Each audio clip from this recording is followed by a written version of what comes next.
I want to start with a word. Not a date this time. A word. Revolution. We use it without thinking. Industrial revolution. Two words you absorbed somewhere around the 7th grade and never really examined again. Revolution implies rupture, a before and an after, a break with what came before. And that's exactly how it's taught. Before the Industrial Revolution, hand tools, horsepower, subsistence farming, candlelight. After, factories, steam engines, iron bridges, modern civilization. The break is clean. The story is linear. The progress is assumed. But I've been sitting with a different question lately, and I can't let it go. What if it wasn't a revolution? What if the word itself is the misdirection?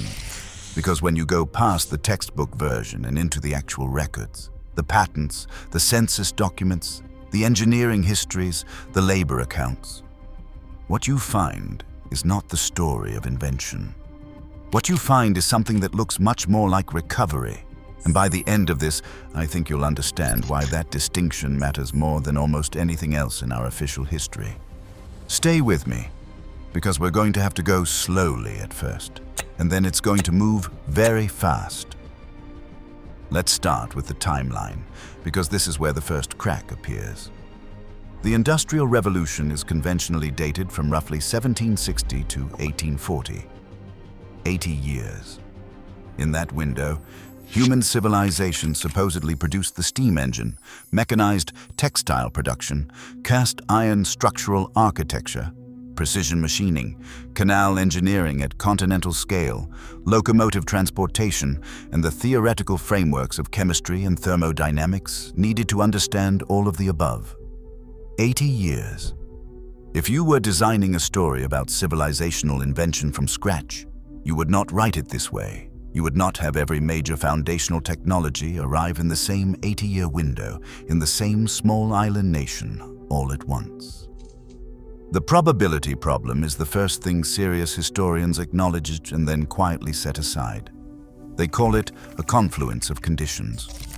Favorable capital markets, Protestant work ethic, colonial resource access, and maybe all of that is part of it. But none of it explains the thing I can't stop thinking about, which is this. You cannot have the buildings before you have the math. In 1796, in a small town in Shrewsbury, England, a building went up that changed architecture forever. The Ditherington Flax Mill. It was the first structure in human history to use a cast iron internal frame, a skeleton of metal columns and beams carrying the load of the floors above them. The ancestor of every skyscraper on Earth. Every steel frame building you've ever stood inside descends directly from that design. Here's the problem. The engineering principles that explain why that design works, the formal structural theory of load distribution, the mathematics of iron's tensile and compressive behavior under weight, were not written down until decades after the building was already standing. The engineers who built it used empirical knowledge. They knew it would work. They couldn't fully explain why on paper until long after the fact. You're not supposed to know the answer before you've worked out the equation. That's not how discovery works. That's how inheritance works. And that's one building. But if you thought this was isolated, I need you to understand that it's not, because it's everywhere once you start looking. Between 1760 and 1800, Britain constructed more than 3,000 miles of navigable canals, graded tunnels, precision lock systems, aqueducts carrying water over valleys, earthworks so massive that modern civil engineers have run the labor calculations and come up troubled. The numbers require a coordinated workforce operating under centralized management with surveying technology and organizational capacity that Britain in 1760 was not supposed to have. And here's the part that really matters. The canonical explanation is something historians call canal mania, a period of speculative investment in the 1790s where Parliament approved dozens of canal projects in rapid succession. The investment is documented. The approvals are documented. The finished canals are obviously real. What isn't documented is the workforce. not at the scale required. Parish records, guild registries, labor contracts, they don't account for the bodies. A nation that was still majority agricultural, still largely pre-literate, operating before the age of the railroad that would have moved materials, somehow builds a precision civil infrastructure network in 40 years that a modern construction firm would price out at a decade minimum. And the people who built it are essentially invisible in the record. Something is missing from this story, and the missing thing isn't minor.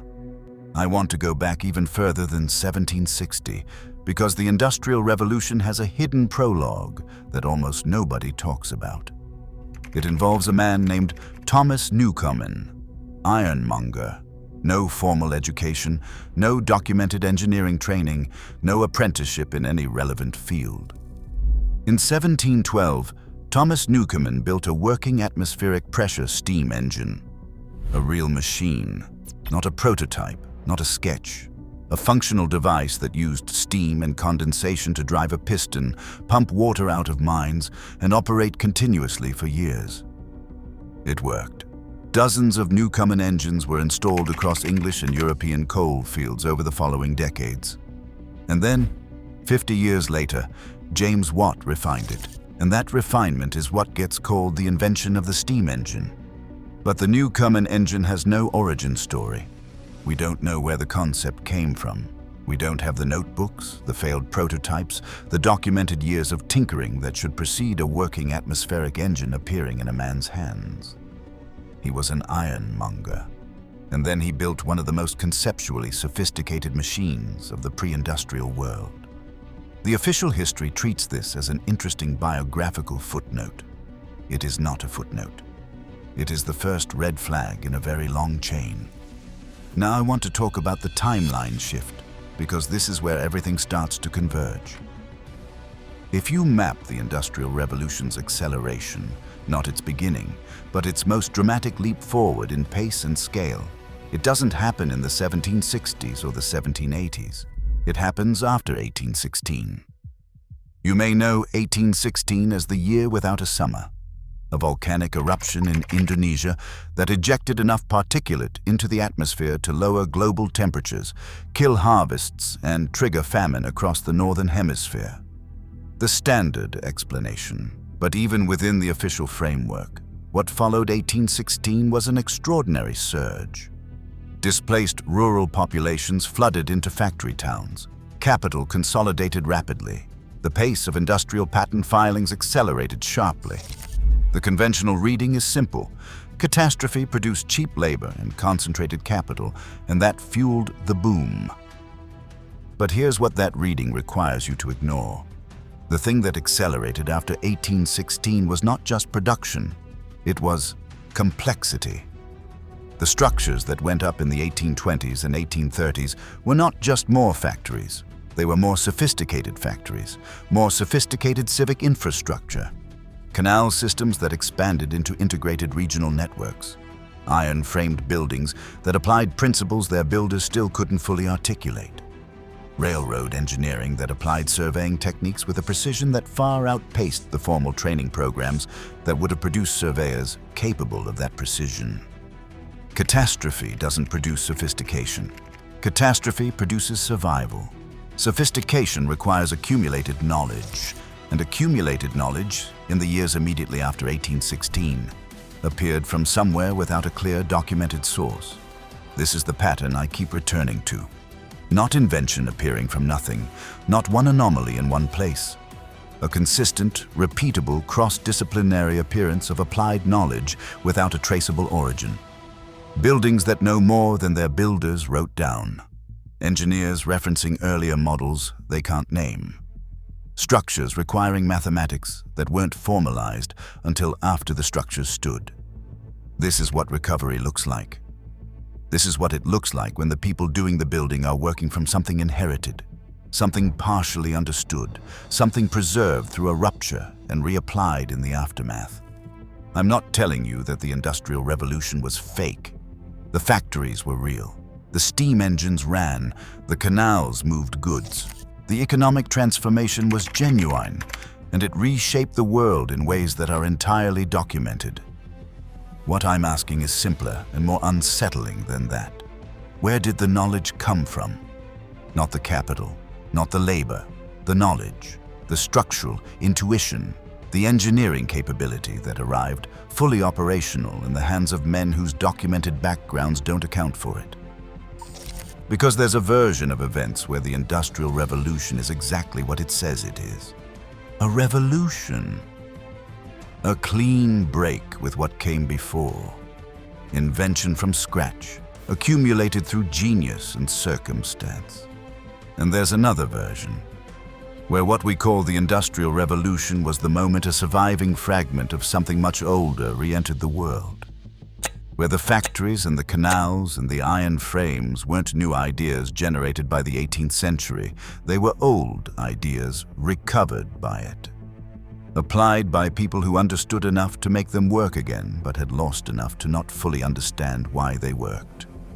Recovery presented as invention. The same result, with a very different story underneath it. I don't know which version is true. I've been sitting with both for a long time, and I haven't resolved it.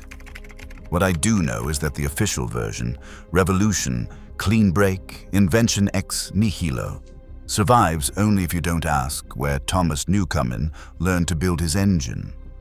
Only if you don't run the labor calculations for the canals. Only if you don't ask how a building in Shrewsbury in 1796 applied structural principles that engineers wouldn't write down for another generation. Once you ask those questions, the word revolution starts to feel less like a description and more like a decision. Someone decided to call it that. Someone decided that what came after 1816 was a beginning, not a continuation, and I keep thinking about what they might have been trying to make us forget. The next video in this series follows that thread a little further. There's one more building I haven't told you about yet. One more set of calculations that doesn't resolve. I think you'll want to be there for it.